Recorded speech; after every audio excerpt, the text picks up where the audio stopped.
Bonjour. Vous prenez ou allez prendre un traitement par agent anticoagulant, médicament prescrit par votre médecin traitant ou votre spécialiste. Il est probable que vous vous posiez un certain nombre de questions relatives à ce traitement. C'est dans ce but que nous avons réalisé ce petit film éducatif. Notez bien qu'il ne remplacera jamais les conseils avisés et personnalisés de votre équipe soignante, en particulier votre médecin traitant qui vous connaît mieux que quiconque. N'hésitez dès lors jamais à demander conseil à un professionnel de la santé, car tout traitement anticoagulant comporte des risques potentiels qu'il vaut mieux connaître. Avant d'envisager le rôle des agents anticoagulants, il est utile de vous donner quelques notions sur la coagulation, un processus naturel de notre organisme destiné à nous protéger des dangers liés au saignement. Pour découvrir ce processus, partons d'une situation banale, telle que cette simple coupure au doigt. Comme vous le savez déjà, c'est grâce à la formation d'un caillot qu'un saignement est rapidement stoppé. Mais comment ceci se déroule-t-il? Entrons dans ce vaisseau pour observer ce qui s'y déroule. Le caillot est initialement composé de plaquettes, des éléments circulant dans le sang et qui s'agglutinent pour former le clou plaquettaire qui va obstruer la brèche sanguine. Ensuite, une sorte de colle appelée fibrine va renforcer ce clou en solidarisant les plaquettes entre elles, de façon à constituer ce qu'on appelle un thrombus, sur lequel viendront se greffer des globules rouges, donnant cette couleur rouge foncé au caillot. La fabrication de cette colle fibrineuse est le résultat d'une cascade d'événements chimiques où interviennent de nombreux facteurs, dits facteurs de la coagulation, dont une bonne part est produite par le foie avec l'aide de la vitamine K. Nous venons d'explorer la cascade de la coagulation qui se déroule dans des conditions dites normales. À présent, vous vous demandez peut-être pourquoi mon équipe médicale m'a-t-elle prescrit un traitement anticoagulant. Pour le comprendre, nous vous invitons à la deuxième étape de notre programme. Une situation donnant fréquemment lieu à la prescription d'une anticoagulation est liée à un trouble du rythme cardiaque appelé fibrillation auriculaire, une affection très commune chez la personne âgée. Dans ce trouble du rythme cardiaque, le cœur se met à battre irrégulièrement, engendrant ou non des symptômes tels que palpitations ou essoufflement. Les oreillettes, cavités qui d'ordinaire se contractent de façon régulière et coordonnée dans le but de remplir les ventricules, se mettent à trémuler. La perte de l'activité mécanique normale de ces cavités favorise la stagnation du sang dans celle-ci, en particulier dans l'oreillette gauche. Un caillot peut donc se former dans cette oreillette et dans certains cas migrer dans la circulation générale. Le risque est qu'il prenne le chemin du cerveau, entraînant la survenue d'un accident vasculaire cérébral, mieux connu sous le nom de thrombose cérébrale. Un traitement anticoagulant est donc essentiel. Une situation donnant fréquemment lieu à la prescription d'une anticoagulation est la maladie thromboembolique. Dans ce cas, les acteurs que nous avons vus dans la séquence précédente ont formé un caillot ou un thrombus à l'intérieur d'une veine, généralement dans la jambe. On parle alors de phlébite, dont on distingue les formes superficielles, moins dangereuses, et les formes profondes, qui peuvent dans certains cas libérer des fragments de caillots qui vont migrer et obstruer des vaisseaux au sein des poumons. On parle alors d'embolie pulmonaire. Un traitement anticoagulant est donc essentiel. Certaines situations médicales peuvent entraîner la prescription préventive d'une anticoagulation. Par exemple, les patients alités ou porteurs d'une contention immobilisant un membre, surtout lorsqu'il s'agit du membre inférieur. D'autre part, les patients ayant bénéficié d'une opération chirurgicale, en particulier orthopédique. Ou les patients porteurs de certains types de valvules cardiaques artificielles. Ou encore des patients ayant présenté un large infarctus du myocarde. Enfin, les patients porteurs d'anomalies génétiques, heureusement relativement rares, et qui les expose à un risque nettement accru de survenue d'événements thrombotiques spontanés sont également candidats pour un tel traitement.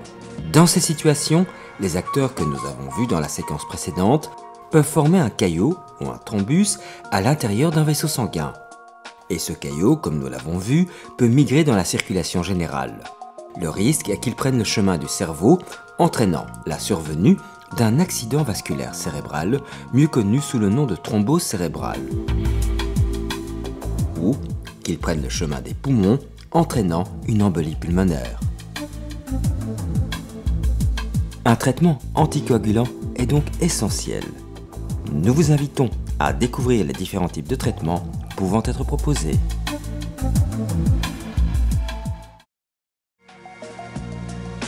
Souvenez-vous de notre cascade et de l'un de ses acteurs, les plaquettes sanguines. Une des familles de traitements cible particulièrement cet acteur afin de prévenir la formation d'un caillot. Par exemple, un antiagrégant plaquettaire prescrit chez des patients ayant, par exemple, été victimes d'un infarctus du myocarde.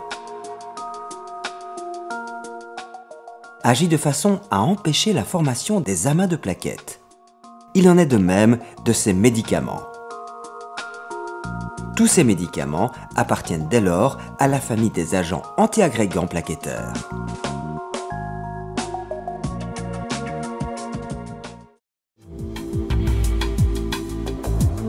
Souvenez-vous d'un autre acteur de notre cascade, la fibrine, une sorte de colle solidarisant les plaquettes entre elles de façon à constituer le thrombus. Les agents anticoagulants exercent leur action en diminuant la formation de fibrine, soit de façon indirecte en diminuant la production des facteurs de coagulation par le foie, soit de façon directe en empêchant de façon plus sélective l'action de certains facteurs de coagulation. Ces deux mécanismes aboutissent au même résultat. Ils empêchent de façon préventive la formation des thrombus ou empêchent leur extension, voire réduisent leur taille lorsqu'on les emploie à titre curatif. La vitamine K est une vitamine essentielle dans la production des facteurs de coagulation. Les antivitamines K agissent au niveau du foie. Dans cette famille, nous pouvons citer le citron, le marévent, le marcouma.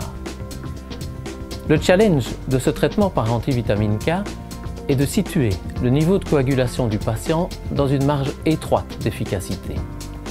En deçà de cette fourchette thérapeutique, le risque de voir se développer un caillot est important. Au-delà, c'est le risque hémorragique qui est préoccupant. Cela implique un strict contrôle biologique du niveau d'anticoagulation via la détermination du taux d'INR et l'adaptation de la posologie de la médication. Qui plus est, l'alimentation via une fluctuation de la quantité de vitamine K ingérée influence et peut perturber cet équilibre fragile. Parmi les agents agissant par injection, on cite aussi les héparines. Les nouveaux anticoagulants, appelés désormais anticoagulants oraux directs, agissent eux aussi sur les facteurs de coagulation. Les études réalisées ont montré que ces nouvelles molécules étaient au moins aussi efficaces que les antivitamines K et à moindre risque hémorragique majeur. Ceci a été aussi confirmé dans la vie réelle. Ils ont en outre l'avantage d'éviter les interactions avec la nourriture et ne nécessitent pas de contrôle d'efficacité. Le choix du type d'anticoagulant dépend de plusieurs facteurs qui sont liés d'une part aux pathologies sous-jacentes et d'autre part aux caractéristiques individuelles de chaque patient. Ce choix est du recours de votre médecin qui vous informera et vous expliquera ses motivations à la fois sur l'indication ou non d'une anticoagulation et sur le choix de la molécule proposée adaptée à votre cas personnel. Ne vous avisez jamais de modifier ce traitement de votre propre initiative.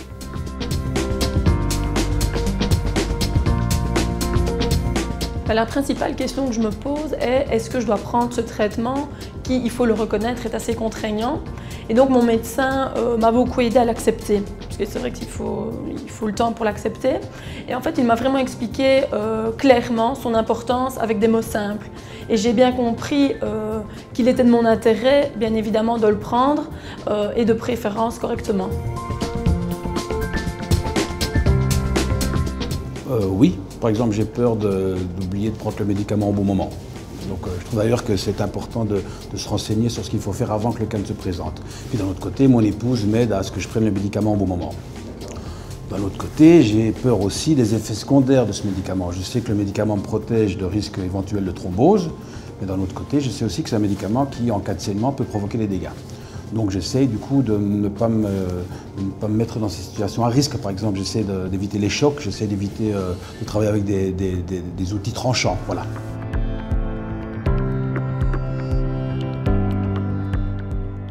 Oui, bien sûr, il y a des questions que je me pose pour lesquelles je n'ai pas de réponse immédiate. Alors ce que je fais dans ce cas-là, c'est que je note les questions. Puis j'en parle à mon médecin ou à mon pharmacien. Et puis surtout, je note les réponses aussi, parce que souvent, on est un peu dans un état de confusion quand on est chez le médecin. Donc c'est bien de noter les réponses pour qu'elles soient bien claires pour la suite.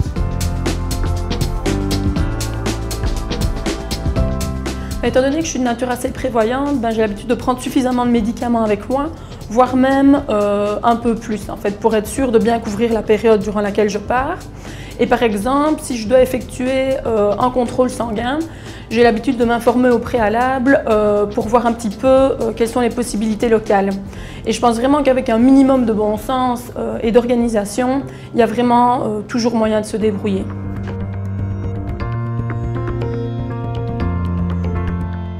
En fait, je me demande toujours s'il est compatible avec mon traitement. Et alors, en cas de doute, je préfère m'informer, car on m'a souvent répété que je ne pouvais pas prendre n'importe quoi en fait, avec mon traitement. Et donc, notamment parce que ça peut vraiment avoir des conséquences graves.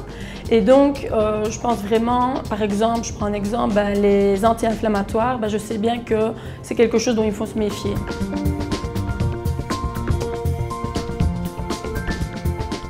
Oui, de façon à ne pas jouer l'apprenti sorcier, je m'informe un peu au préalable de la procédure à suivre. J'ai déjà entendu beaucoup de choses à ce sujet-là, donc j'avoue, je m'y perds un petit peu. Donc de toute façon, il me semble que chaque cas est particulier et que c'est mieux d'avoir un avis en trop qu'un avis manquant.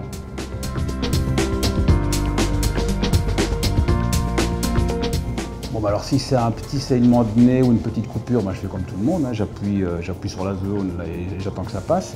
Si ça continue de saigner, je téléphone à mon médecin ou bien je vais aux urgences et je me fais soigner.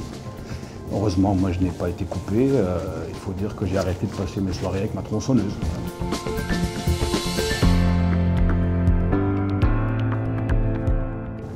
Eh bien, j'ai la chance d'être quelqu'un de très courageux, je n'ai pas peur des piqûres, donc j'ai accepté de m'y soumettre parce que je savais que c'était pour mon bien. Évidemment, quand les résultats n'étaient pas bons, il fallait qu'on me dise quelle dose je devais reprendre et ça me perturbait parce qu'il fallait que je refasse les calculs pour la semaine.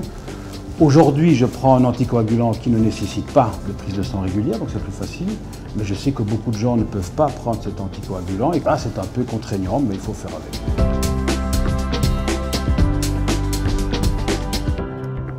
Oui, c'est vrai que je me tiens au courant à ce sujet et mon médecin m'a donné énormément de consignes qui sont assez claires. Je sais que certains médicaments anticoagulants peuvent être aisément neutralisés par un antidote et d'autres pas encore.